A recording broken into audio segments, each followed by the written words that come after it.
Ladies and gentlemen, today we're talking about how to sound more assertive. That feeling of being honest and direct, but at the same time respecting the other person. What does it sound like? And how can you do it right away? Welcome to the Jefferson Fisher podcast, where I'm on a mission to make your next conversation the one that changes everything. If you enjoy learning tools to improve your communication, I'm going to ask you to subscribe to this channel and please leave a review. If you have any topic suggestions, just throw them in the comments. When you need to sound more assertive, here's what I want you to do. Number 1, stop over apologizing. This is where you say, "I'm sorry, so sorry," in every single sentence. I know it's a tic, I know it's a habit, but you gotta stop, and I'm going to explain why. Number 2, stop undervaluing what you have to say. That's when you downgrade your comment before you even get it out. Again, this is hurting your confidence, and we're gonna dive into it. And number 3, get comfortable with the word no. Get comfortable disappointing people. No is a complete sentence. I want you to think back to a conversation where you wish you would have sounded a little bit more assertive. Maybe it was at home with a partner or a spouse. Maybe it was at work with a coworker or a boss, a time where you wanted to be honest. You wanted to be direct, but you just couldn't find the words. Think back to that conversation in your mind and wonder, what could I have said differently? And here's what I need to tell you right out of the gate. If you don't find your assertive voice, you will be walked over. It will affect your confidence, and it will affect the trajectory of your life. It sounds harsh, but it's very true. Now, in my life, where I found that I struggled with assertiveness the most was anytime I was new somewhere. Maybe it was a new school or a new law firm, and I felt like I was crawling into it. I found myself being differential to anybody and everything, even at the sake of my own well-being and my own boundaries. But what do? You're new. You feel like you have to do it. Well, that's not exactly true. When you find that assertive voice and you're able to say what you want to say and do it respectfully, it will change your life. And I mean for the better, because people will take notice.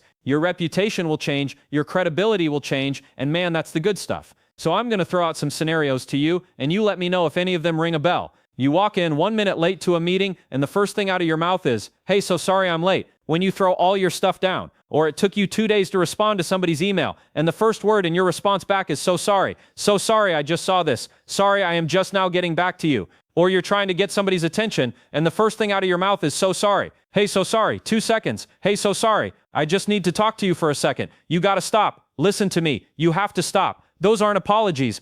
And if they are, well, then you're just apologizing for all of the wrong things. You're apologizing for your existence. You're apologizing for your time. And you're apologizing for your priorities. These aren't real apologies, all right? You're finding ways to feel like you're an inconvenience to someone. But let me tell you, your worth is far more than just trying to feel that you're not an inconvenience to someone, that you always have to prove that you're not an inconvenience. So we're going to fix that. And the way to do it is, instead of saying, "I'm sorry," you're going to say, "Thank you," all right? It's as simple as that. Instead of saying, "I'm sorry," we're going to use words of gratitude like "I appreciate" or "thank you." So if you come in walking into that meeting and you're 30 seconds late, you're 1 minute late, nobody's expecting an apology for that. Now, if you're 5 minutes late, I think it's absolutely the right thing to apologize, because at that point, you're wasting their time. But if you're just a few minutes late, if you're barely over the line, it's okay to say, "Thank you for your patience. Thanks for waiting on me. I appreciate your time." That is assertive.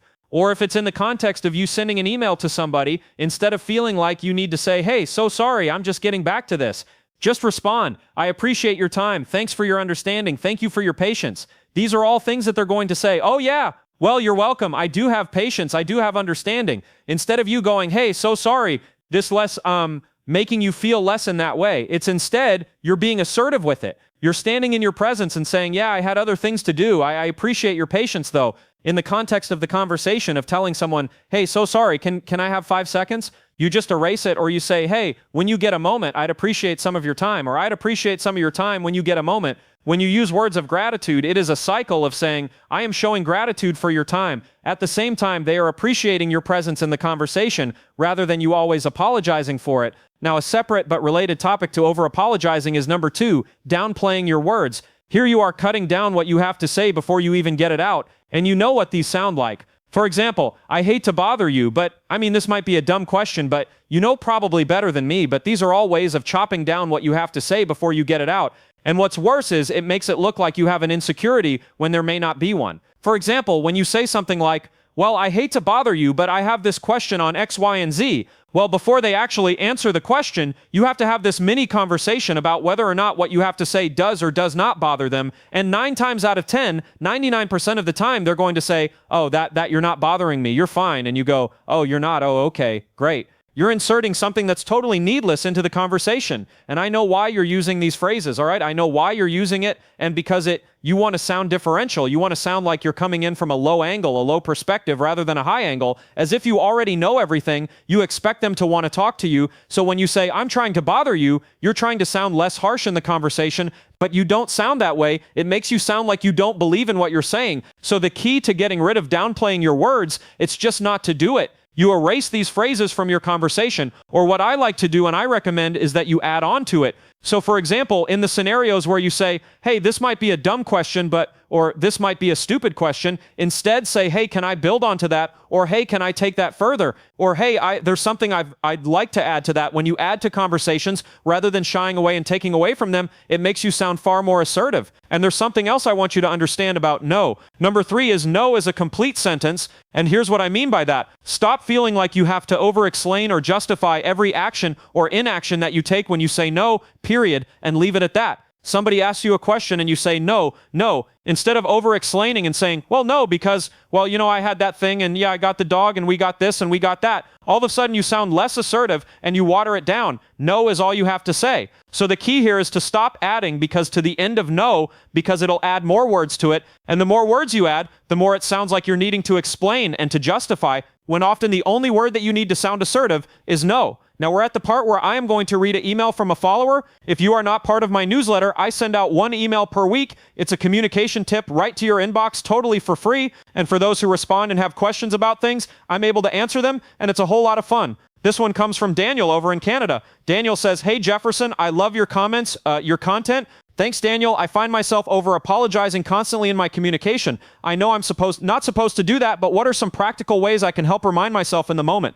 I got it, Daniel. Well, it's a little hard because it's my understanding. I've never been there, but people apologize a lot in Canada. Sorry, and I might be wrong, but I think it's a cultural thing too. So it's not all your fault. But if you want a very practical way to stop apologizing when you don't need to, I have a little tip you can use. Now, this might be a dad joke thing. I fully admit that now that I'm about to say it, but it works. Every time you're about to say, hey, so sorry, or I'm sorry, when you don't need it, tell yourself in your head and catch yourself, I'm not sorry, I'm Daniel. I'm not sorry, I'm Daniel. It's a reminder of who you are in that conversation. You're not who your apology is. You are who your existence is. You lean into that. So I am not here to talk about my apologies. I'm here to talk about who I am and what I need and how I need to assert my needs into this conversation. And it's a very quick way that you can do that. And I hope it helps. All right, I got another one. This one is from Ashley up in Maine. I've never been to Maine either. I guess I just need to travel more. Ashley says, hey, Jefferson, I love your short, practical videos.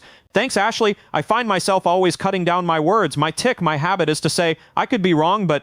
So I get that I could be wrong, but it's a very easy phrase to slide in. The reason you're wanting to say that is because you don't want to sound like you're a know-it-all. Yeah, you're not wanting to sound like you're always right, like you always know the answer. So it's a little easier for you to hedge and say, hey, I could be wrong. But it doesn't make you sound like that, right? Just like we talked about. It makes you sound like you don't believe in what you're going to say. And I have a trick that I use with my own clients that I know is going to help you. I want you to imagine, Ashley, all right, that you are an attorney, you have a suit on, we're in a courtroom and it's full, and you need to speak on behalf of your client. And your client is you. It's a duplicate of you.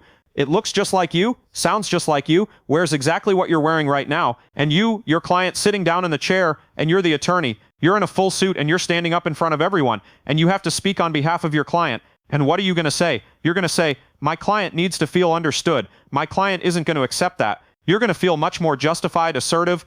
You have to stand in that place of what your client needs and wants because you understand them. Well, instead of saying my client, actually, I want you to tweak it and just say I. Instead of saying I could be wrong, but say I need to know what's going on in this conversation. I need to feel understood. I need X, Y, and Z. To say I need instead of my client needs. It's going to make you feel like you have a brand new personality. And now you can see where you always say, I could be wrong, but instead of just getting rid of that and saying, I need to make sure that I feel understood before we end this conversation. You see how more assertive that makes you sound. If you can do that, it's going to help your mindset the next time you find yourself in that situation. If you want to sound more confident, do this. Number 1, eliminate the fluff. Eliminate the fluff. You know what I'm talking about. Fluff is that kind of, well, I mean, it's just this, fluff. Fluff that absolutely kills the confidence in your responses. Number 2, we're going to work on uptalk. That is where you begin to increase in the tone of your voice, almost like you're asking a question. Instead of saying something like this, it sounds kind of like this. At the end of your sentences, they uptalk. And that's not good because it makes it sound like everything you're saying is a question, like you're uncertain about it. And number 3, we're going to work on word choice. That means we're going to eliminate ending your sentences with, you know what I mean? We're going to eliminate using the word just all the time. And we're going to minimize your reliance on adverbs. Those are words that end in literally. Now, I want to be clear. There is a difference between talking to friends and talking in a professional setting. Period. When you're talking to people that are close to you, who cares about fluff words? If you are fumbling over your words and you're saying, I mean, well, maybe, anytime you're saying that to a friend, no problem. It's casual, it's comfortable, it's part of the conversation. But if you're talking in a professional setting, maybe at work, maybe in front of an important group, do you hear I just said that? In an important group, then it's not great for you because it makes it sound as if you are uncertain, like you're hesitant, like you're not sure what you're wanting to say. But in regular conversation, it's part of the game. Now about fluff. Fluff comes in all shapes and sizes. And I want you to think about it as if it is static. It's a filler. They call them filler words. I like to say fluff. They also are ways of thinking about it of too much ice in your drink because they dilute your message. If you want to sound confident, you got to serve your words straight. So when you begin a sentence in front of a group, they ask you a question and you're on the spot to respond. And the first thing out of your mouth is, that's very common. They ask you a question and the first thing you want to say is, automatically that confidence in how you sound just tinks because you're not communicating. You're just wanting to make sound out. That's really what it is. We feel comfortable when we have this constant sound wave, whenever there's the constant just noise, whether it's actual words being articulated or not. We just like hearing that sound. So that's why it comes out that way. If that somebody asks me a question and I go, it depends. You see how vague that is versus you ask me a question and the first thing that I say is, I haven't run across that before. I think it depends on a number of factors, and I begin to speak very different. Same goal. I'm telling them I've never run across that before. Very different sound. So you want to find ways to eliminate that fluff, and how you do it is very simple. It's very simple. Okay, enough. It's so simple. You're going to be like, Jefferson, I knew this, but are you doing it? The question here is, do you know how to eliminate that fluff?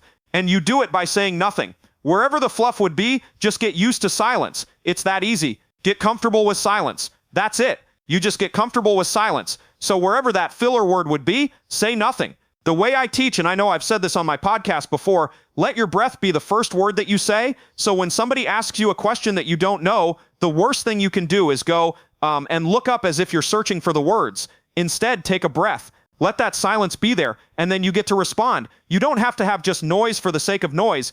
Give it a pause and fill that space with absolute nothing. Allow your breath to catch the attention for them to hang on to your next words, for you to say, I haven't run across that before. But what I am confident about is we can look at X, Y, and Z. That's how you handle fluff. Now, uptalk is a little bit different, and I find that it is very dependent on gender most of the time, or men don't really have this issue, but women do. It's an uptalk, just because of the way you can tweak the end and sound of your voice, but it certainly happens to guys too. I don't want to say it's just a female thing or a male thing at all. It's not. But it sounds like this. And when you have that people who are in the office and they're talking to you and they go, yeah, I think I can do that. I mean, yeah, we can probably get it to you by Friday. Like as if you're hanging on to it, as if they're asking for permission in some way. When you say that and you sound like that, it cuts down on your confidence because it sounds like you're not sure. It sounds like you're unclear and you're asking for permission in some way. Think of it this way. This is how I want you to say your words. Ask as if you're asking someone to pass the salt. All right? Here over in America, in Texas, if I'm going to ask somebody to pass the salt, I'm going to say, hey, so-and-so, can you pass the salt? Period. You see how my tone there at the end went down. Can you pass the salt? So when you end on a lower note, it sounds more serious. You see that? And instead of saying it sounds more serious, it sounds more serious. When you uptalk, it sounds like you're asking a question. When you go down, it sounds like you're making a firm statement. So I wouldn't say, hey, can you pass the salt? As if I don't know what salt is, or you don't know what salt is. Instead, I say, can you pass the salt, as if I'm assuming, yes, everybody knows what it is. I'm going to keep that cadence flat, and if I can drop the tone just a little bit at the bottom to make it sound a lot more firm and a lot more confident. All right, this one's going to step on some toes a little bit. This is word choice. Word choice. What are the words that you're saying to sound confident at any given time? One of the biggest culprits in my view is ending your sentence with something that doesn't feel darn real. Does that make sense? There it is right there. This element of does that make sense? Every time you ask that question, you're doing something that is double-sided. Let me explain. If I'm going to tell you something and I make a statement, I say, does that make sense? I'm doing two things. The reason I'm saying that, reason you may be saying that, is because it's this internal fear or insecurity of maybe the words that I'm saying aren't actually making sense to someone. They're not clear. I'm not communicating well. On the other side, I'm assuming that what I am saying may or may not be making sense to them. So the other person, it could also be offensive in some way to them, especially if you make it after a statement that is very common, like, I mean, the sky is blue today. Does that make sense? The other person's like, oh yeah, of course it makes sense. Yeah, it makes sense. It was a plain sentence. There's nothing complicated about that. So in some ways, you may be insulting their intelligence by saying, does that make sense? You poor pitiful mind. Do I need to go a little bit slower for you? So I'm not saying it's all the time, but it definitely runs that risk. I've certainly had it where somebody asks, does that make sense, after a statement where I only say, yes, that makes sense. How else could I have taken that sentence? But I know where it's coming from, is this insecurity feeling of, am I saying it right? Am I doing okay? It's best that you eliminate that, all right? Instead of saying, does that make sense? You can replace that with, what are your thoughts? That's it. What are your thoughts? Do you have any questions? Do you have any feedback? My favorite is, what are your thoughts? Instead of, does that make sense? I'm saying, what are your thoughts? I'm inviting communication. I'm inviting continuing the conversation instead of, do we need to stop and set a new paragraph for you to feel comfortable with this? I'm inviting them. What are your thoughts? What do you think? That's it. They might say, I'm good. I don't have any thoughts. That sounds great. Awesome. But at least I'm not assuming that they didn't understand what I said. If I said, does that make sense? So I would get rid of that. Just replace it with, what are your thoughts? Another way to tweak some of your communication to sound more confident is eliminate the word just. I love the word just in my regular day conversation. It's very common, but if I'm going to communicate in front of a group, try to eliminate it. Or if you're going to email somebody, try to eliminate it. Hear the difference. If I text you or email, or I say to you, hey, I just wanted to check in. I just want to touch base. That sounds almost hesitant, doesn't it? Hey, just want to check in. That sounds almost hesitant versus, hey, I wanted to check in on you. I wanted to touch base. That sounds like I'm leaning into it. I'm not shying away. I'm stepping into it. I wanted to do this versus, hey, I just wanted to, as if I'm just a little bit, I'm not trying to get in your space. Very different. Eliminate that word just because it makes you sound more hesitant in your communication. And that's not the way you want to sound. Another is the way you use adverbs. I'm going to step on a little bit of toes here with this. And that is often when you overuse adverbs, it makes it more fluffy, that where you're really not saying anything. We all have these little tics that we like to say. Maybe we got them from family, maybe we got them from friends, or wherever you're working, but they cut down on the confidence and assertiveness of your sentences. So here's some words like that. Essentially, big culprit, literally those two alone. Basically, anything that ends with ly here is a very common response when somebody is responding to something or answering a question that you're asking. They're going to say, so essentially, I mean, what we have is that means nothing. That means nothing. It's just fluff. Those are comfort words. Those are security blankets that you'd like to have. It's going to be best if you eliminate those. There's not some kind of cure. You just need to find ways to get rid of them. If you ever see an email that says essentially or basically or literally or any other type of words, understand you can just eliminate them and they're going to be a whole lot better. Remember, if you want to have strong sentences, you need to just serve your words straight every time. The first thing to know about standing up for yourself is knowing when to do it. Because number one, not everybody's worth getting out of your chair for. It is a know your worth mentality. And we're going to talk exactly where you need to go in your mind leading up to these conversations. Number two, get rid of the verbal disclaimers. These are little statements you say before you say what you need to say. Like, hey, I'm sorry, but I just feel like maybe we're going to talk about getting rid of those and how to do it. Number three, stop justifying the no's. Stop having to feel like you need to explain yourself on and on just because you turn somebody down. When you do that, it takes away slowly from your self-confidence. And I don't want to see that. Now, maybe nobody's told you this, but just because somebody has said something does not mean that it requires a response from you. Just because they threw a pitch doesn't mean you have to swing. You just let it go by. There's this idea in our head that because somebody gave us an opinion, we have to give an opinion back. That's just not true. When it comes to standing up for yourself, it is often the person that is not worth your time that you don't need to give attention to. And often that's the exact opposite of what we do. We find ourselves trying to justify and explain to people that do not matter in our life. The people that rank low in our priority list, but yet we feel like we have to prove something to them every single time that we talk. Eliminate that concern. When people play chess, it's expected that you're going to take a pawn. Nobody freaks out about it. Nobody loses their mind when somebody takes a pawn because they know the value is not the pawn. They can take a rook, okay? They want to take a queen. That's different. Understand that there's going to be lots of different conflicts in your life, lots of different conversations. They are not all the same. The feeling you get by talking with certain people, those friendships, where they rank in relationship to you, they're not all the same. So what I want you to understand is stop attending every argument that you're invited to. Just because that somebody gave an opinion and said something to you, you had the choice of just letting it go, saying that does not require any response from me. That is not worth my time. That's why I say it's a know your worth mentality. Before you stand up for yourself and feel like you have to say something, ask the question, is this person worth getting out of my chair for? Is this somebody that actually needs part of my energy? Because there is a strength and a wisdom in conserving your energy and protecting your peace. So the next time that happens, I want you to go through that filter and ask yourself, is this person worth getting out of my chair for? Because I know my worth. And please understand, that goes for anything that they say. Just because they spew out garbage does not mean we're in the business of picking up trash. Let me say that again. Just because they spew out garbage does not mean that you're in the business of picking up trash. You can politely tell them where it should go, and it's not going to be on you. So understand that part of protecting your peace is understanding, I know what they're saying is not worth my time. I'm going to take it and set it aside. Personally, what I do in my own life is I have a wastebasket. All right? I have a trash bag right next to me in my mind. And if somebody says something I don't like, rather than me feeling like I have to throw it back to them and I have to pick up that trash, that gross, nasty thing that they said and give it right back to them, I just take it, I move it over and put it in the trash. You can say like at a computer or a laptop, you just get it, you drag it over and you put it in the recycling bin and then you delete it. You don't have to worry about it. You don't have to carry it. So understand, just because they throw out garbage at you does not mean that you're in the business of picking up trash. When you have to advocate for yourself, part of that mindset is knowing how to go into it. Too often there is the hesitancy to say what you need to say. We treat it like it's a horror. I don't know. What do they have like the cold plunge or a pool that's filled with cold water? If you tiptoe into it, it's much worse when you don't say what you need to say right out of the gate. And instead you slowly walk into it with these little disclaimers, what I call them. This sounds like, hey, I just feel like I need to say this, I guess. And maybe I'm talking out of pocket here, but you ever heard that? Ever said that before where you say, listen, I'm sorry, but maybe, I'm just feeling more like you are trying to hesitate saying what you need to say, like you want to smooth it over. You want to hedge to make sure nobody feels like you're being too direct with it.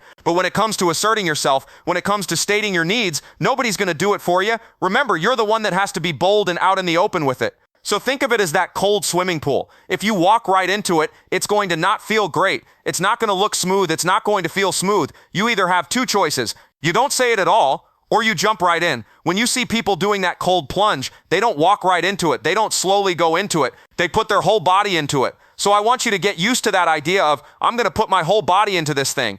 If I have something to say, I'm going to say it. I'm not going to feel like I have to apologize for it. I'm not going to feel like I have to be hesitant and hedge the whole time. If it is something that is on your heart, and it is something that is truly asserting your needs in your life, you have one chance, one life, and this is it right here for you to be able to state your piece, assert your needs, and say what you need to say.